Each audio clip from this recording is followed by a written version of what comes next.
사랑하는 성도님들, 믿음의 가족 여러분, 오늘 우리는 성경에서 가장 읽기 어렵다고 여겨지는 레위기를 시작하려 합니다. 혹시 여러분도 이런 경험이 있으십니까? 레위기를 읽다가 복잡한 제사 규정들 때문에 지루해서 중단한 적이 있으십니까? 왜 이렇게 많은 제사가 필요할까? 이게 오늘날 우리와 무슨 상관이 있을까? 하는 의문이 들 때가 있으십니까? 동물을 죽여서 피를 뿌리는 제사가 너무 잔인하고 야만적으로 느껴질 때가 있으십니까? 정말 그런 경험 있으시죠? 그런데 바로 그런 우리에게 레위기 1장부터 7장까지의 말씀은 놀라운 계시를 줍니다. 레위기의 제사 제도는 단순히 고대의 종교 의식이 아니라 예수 그리스도의 완전한 제사를 가리키는 살아있는 예표입니다. 5가지 제사 하나하나가 예수님의 사역의 다른 측면을 보여주고 우리의 구원이 얼마나 완전하고 포괄적인지를 가르쳐 줍니다. 오늘 레위기 1장부터 7장까지의 말씀을 통해서 우리는 4가지 놀라운 진리를 발견하게 될 것입니다. 첫 번째로는 죄의 대가는 죽음이며 피 흘림 없이는 죄 사함이 없다는 것입니다. 두 번째로는 5가지 제사가 각각 예수 그리스도의 다른 측면을 계시한다는 것입니다. 세 번째로는 하나님께서는 모든 사람이 제사를 드릴 수 있도록 배려하셨다는 것입니다. 그리고 네 번째로는 제사장의 역할이 우리의 중보자 예수님을 가리킨다는 것입니다. 이 4가지 진리를 통해서 여러분이 레위기를 새로운 눈으로 보게 되시고 예수 그리스도의 십자가 대속이 얼마나 완전한지를 깊이 깨닫게 되시기를 간절히 소원합니다. 첫 번째로 죄의 대가는 죽음이며 피 흘림 없이는 죄 사함이 없습니다. 레위기가 시작하면서 가장 먼저 다루는 것이 번제입니다. 레위기 1장 3절에서 9절까지를 보십시오. 그 예물이 소의 번제이면 흠없는 수컷으로 회막문에서 여호와 앞에 기쁘게 받으시도록 드릴지니라. 그는 번제물의 머리에 안수할지니 그리하면 그것이 그를 위하여 기쁘게 받아지고 그를 위하여 속죄가 될 것이라. 그는 여호와 앞에서 그 수송아지를 잡을 것이요 아론의 자손 제사장들은 그 피를 가져다가 회막문 앞 제단 사방에 뿌릴 것이며 그는 또 그 번제물의 가죽을 벗기고 각을 뜰 것이요 제사장 아론의 자손들은 제단 위에 불을 붙이고 불 위에 나무를 버려놓고 아론의 자손 제사장들은 그 뜬 각과 머리와 기름을 제단 위에 불 위에 있는 나무에 버려 놓을 것이며 그 내장과 정강이를 물로 씻을 것이요 제사장은 그 전부를 제단 위에서 불살라 번제를 드릴지니 이는 화제라 여호와께 향기로운 냄새니라. 이 제사의 과정을 보십시오. 첫째, 흠없는 동물을 가져옵니다. 둘째, 제물의 머리에 안수합니다. 셋째, 제물을 잡습니다. 넷째, 피를 제단 사방에 뿌립니다. 다섯째, 제물 전체를 불살라 드립니다. 이것은 무엇을 의미합니까? 죄의 대가는 죽음이라는 것입니다. 로마서 6장 23절에서 이렇게 말씀합니다. 죄의 삭은 사망이요 하나님의 은사는 그리스도 예수 우리 주 안에 있는 영생이니라. 죄를 지은 사람은 죽어야 합니다. 하지만 하나님께서는 대속의 원리를 만드셨습니다. 죄인 대신 흠없는 제물이 죽음으로써 죄인이 살 수 있게 하신 것입니다. 머리에 안수하는 것은 죄의 전가를 상징합니다. 제사 드리는 사람의 죄가 제물에게 전가되는 것입니다. 그리고 제물이 죽습니다. 죄인이 죽어야 하는데 제물이 대신 죽는 것입니다. 특히 피를 뿌리는 것이 중요합니다. 레위기 17장 11절에서 이렇게 말씀합니다. 육체의 생명은 피에 있음이라 내가 이 피를 너희에게 주어 제단에 뿌려 너희의 생명을 위하여 속죄하게 하였나니 생명이 피에 있으므로 피가 죄를 속하느니라. 피는 생명을 상징합니다. 피가 흘러진다는 것은 생명이 희생된다는 것입니다. 그래서 히브리서 9장 22절에서 이렇게 말씀합니다. 율법을 따라 거의 모든 물건이 피로써 정결하게 되나니 피 흘림이 없은즉 사함이 없느니라. 피 흘림이 없은즉 사함이 없느니라. 이것이 구약 제사 제도의 핵심 원리입니다. 현대를 살아가는 우리에게도 마찬가지입니다. 우리의 죄도 피 흘림 없이는 사함받을 수 없습니다. 하지만 이제는 동물의 피가 아니라 예수 그리스도의 보혈로 사함받습니다. 히브리서 10장 4절에서 이렇게 말씀합니다. 이는 황소와 염소의 피가 능히 죄를 없이 하지 못함이라. 동물의 피는 완전한 속죄를 할 수 없었습니다. 그것은 예수 그리스도의 완전한 제사를 가리키는 그림자였습니다.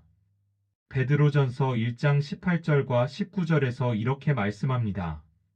너희가 알거니와 너희 조상이 물려준 헛된 행실에서 대속함을 받은 것은 은이나 금같이 없어질 것으로 된 것이 아니오. 오직 흠없고 점 없는 어린 양 같은 그리스도의 보배로운 피로 된 것이니라. 예수님께서 흠없고 점 없는 어린 양으로 십자가에서 피를 흘리심으로 우리의 모든 죄를 완전히 속죄하셨습니다. 실제로 많은 성도님들이 이 진리를 깊이 깨달았을 때 큰 감격을 경험하셨을 것입니다.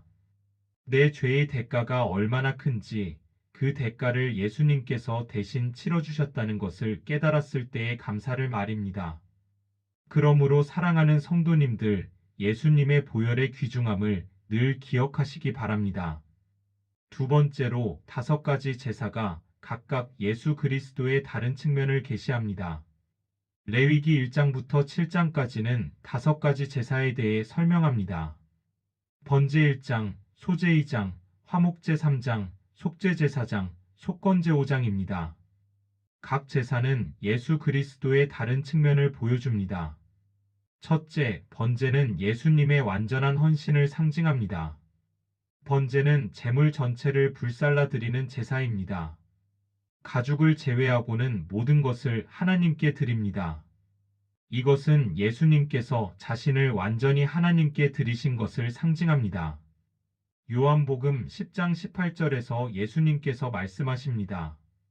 이 일을 내게서 빼앗는 자가 있는 것이 아니라 내가 스스로 버리노라. 나는 버릴 권세도 있고 다시 얻을 권세도 있으니 이 계명은 내 아버지에게서 받았노라 하시니라. 예수님께서는 강요가 아니라 자발적으로 자신을 드리셨습니다. 둘째, 소제는 예수님의 완전한 인성을 상징합니다. 소제는 유일하게 동물이 아니라 곡식으로 드리는 제사입니다. 레위기 2장 1절을 보십시오. 누구든지 소제의 예물을 여호와께 드리려거든 고운 가루로 예물을 삼아 그 위에 기름을 붓고 또 그 위에 유향을 놓아. 고운 가루는 곡식을 빻아서 만든 것으로 예수님의 완전하고 균형 잡힌 인성을 상징합니다. 기름은 성령을, 유향은 기도와 예배를 상징합니다. 예수님께서는 완전한 사람으로 오셔서 성령 충만한 삶을 사시고 끊임없이 기도하셨습니다. 셋째, 화목제는 예수님을 통한 하나님과의 화목을 상징합니다. 레위기 3장을 보면 화목제는 특별한 특징이 있습니다. 일부는 제단에서 태우고 일부는 제사장이 먹고 일부는 제사 드린 사람이 먹습니다. 이것은 하나님과 제사장과 백성이 함께 식사하는 것을 상징합니다. 즉, 교제와 화목을 의미합니다. 고린도후서 5장 18절과 19절에서 이렇게 말씀합니다. 모든 것이 하나님께로부터 났으며 그가 그리스도로 말미암아 우리를 자기와 화목하게 하시고 또 우리에게 화목하게 하는 직분을 주셨으니 곧 하나님께서 그리스도 안에 계시사 세상을 자기와 화목하게 하시며 그들의 죄를 그들에게 돌리지 아니하시고 화목하게 하는 말씀을 우리에게 부탁하셨느니라. 예수님을 통해 우리는 하나님과 화목하게 되었습니다. 넷째, 속죄제는 예수님의 죄 사함을 상징합니다. 레위기 4장은 속죄제에 대해 설명합니다. 속죄제는 무의식 중에 지은 죄, 부지 중에 범한 죄를 위한 제사입니다. 레위기 4장 35절입니다. 그 모든 기름을 화목제 어린 양의 기름을 떼어낸 것 같이 떼어내어 제단 위 여호와의 화제물 위에서 불사를 지니 이같이 제사장이 그의 범한 죄에 대하여 그를 위하여 속죄한즉 그가 사함을 받으리라. 그가 사함을 받으리라는 표현이 반복됩니다. 이것이 속죄제의 목적입니다.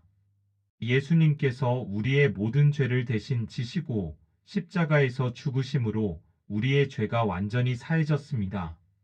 다섯째, 속건제는 예수님을 통한 회복을 상징합니다. 레위기 5장과 6장은 속건제에 대해 설명합니다. 속건제는 특별히 다른 사람에게 피해를 입힌 죄의 배상이 필요한 죄를 위한 제사입니다. 레위기 6장 5절을 보십시오. 그 거짓 맹세한 모든 물건을 돌려보내되 곧 그 원금의 5분의 1을 더하여 돌려보낼 것이니 그 죄가 드러나는 날에 그 임자에게 줄 것이요. 원금의 20%를 더해서 배상해야 했습니다. 이것은 단순히 죄 사함만이 아니라 관계의 회복, 피해의 보상을 의미합니다. 예수님을 통해 우리는 죄 사함뿐만 아니라 하나님과의 관계 회복, 다른 사람들과의 관계 회복도 경험합니다. 현대를 살아가는 우리에게도 마찬가지입니다. 예수님의 십자가는 이 5가지 제사를 모두 완성하셨습니다. 완전한 헌신번제, 완전한 인성소제, 하나님과의 화목화목제, 완전한 속죄제, 완전한 회복속건제를 모두 이루셨습니다. 히브리서 10장 10절과 14절에서 이렇게 선포합니다. 이 뜻을 따라 예수 그리스도의 몸을 단번에 들이심으로 말미암아 우리가 거룩함을 얻었노라. 그가 거룩하게 된 자들을 한 번의 제사로 영원히 온전하게 하셨느니라. 단번에 한 번의 제사로 영원히 온전하게 하셨습니다. 실제로 많은 성도님들이 이 진리를 깊이 깨달았을 때 예수님의 십자가가 얼마나 완전한지를 감격하셨을 것입니다. 그러므로 사랑하는 성도님들, 예수님의 십자가가 모든 것을 완성하셨음을 믿으시기 바랍니다. 세 번째로 하나님께서는 모든 사람이 제사를 드릴 수 있도록 배려하셨습니다. 레위기의 제사 규정을 보면 놀라운 배려가 있습니다. 레위기 1장 3절, 10절, 14절을 보십시오. 그 예물이 소의 번제이면 3절 만일 그 예물이 양이나 염소의 번제이면 10절 만일 여호와께 드리는 예물이 새의 번제이면 14절 소, 양이나 염소, 비둘기 3가지 선택이 있었습니다. 왜 이렇게 다양한 선택을 주셨을까요? 경제적 형편에 따라 선택할 수 있도록 하기 위함이었습니다. 부자는 소를 드릴 수 있고 중산층은 양이나 염소를, 가난한 사람은 비둘기를 드릴 수 있었습니다. 레위기 5장 7절과 11절을 보면 더 명확합니다.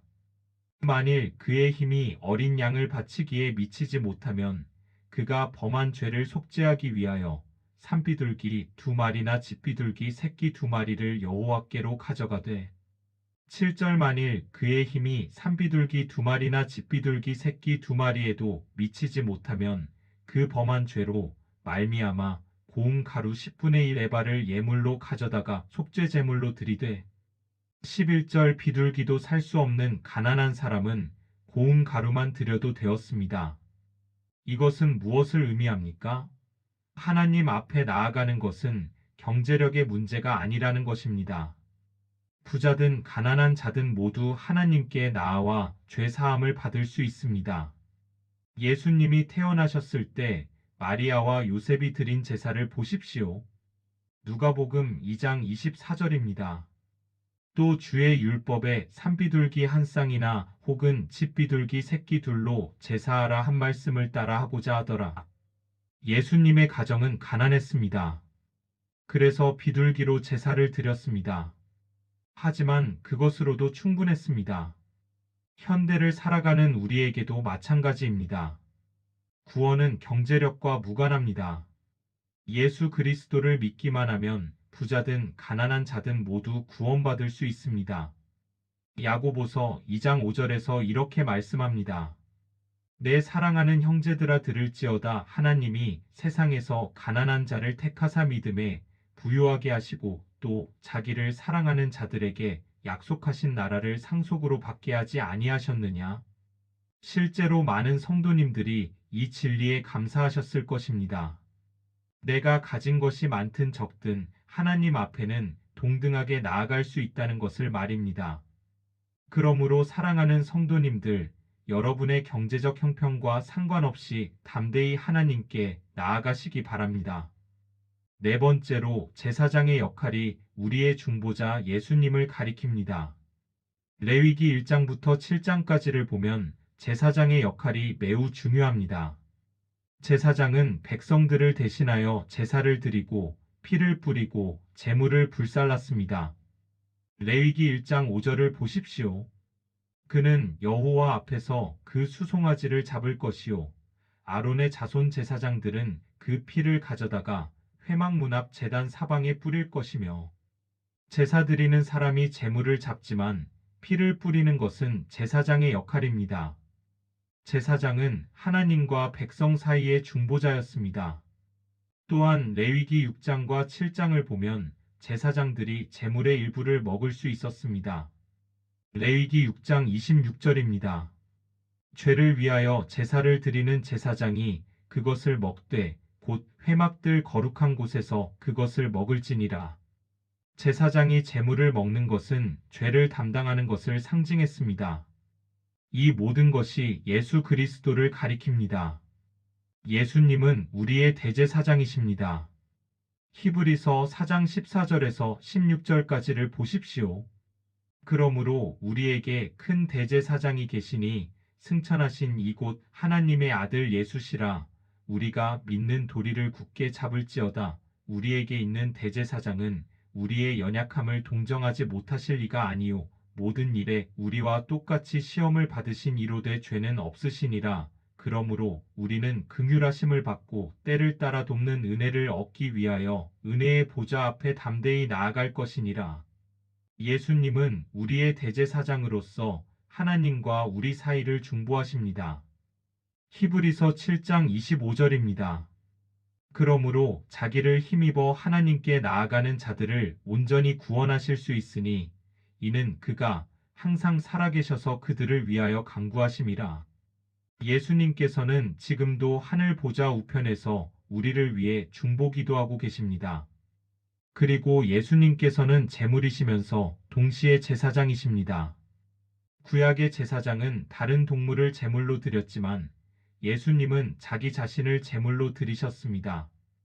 히브리서 9장 11절과 12절입니다. 그리스도께서는 장래 좋은 일의 대제사장으로 오사손으로 짓지 아니한 것 곧 이 창조에 속하지 아니한 더 크고 온전한 장막으로 말미암아 염소와 송아지의 피로 하지 아니하고 오직 자기의 피로 영원한 속죄를 이루사 단번에 성소에 들어가셨느니라.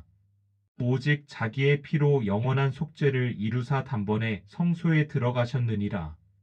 예수님께서는 자기 자신을 제물로 드리시고 그 피로 영원한 속죄를 이루셨습니다. 현대를 살아가는 우리에게도 마찬가지입니다. 우리에게는 예수 그리스도라는 완전하신 대제사장이 계십니다.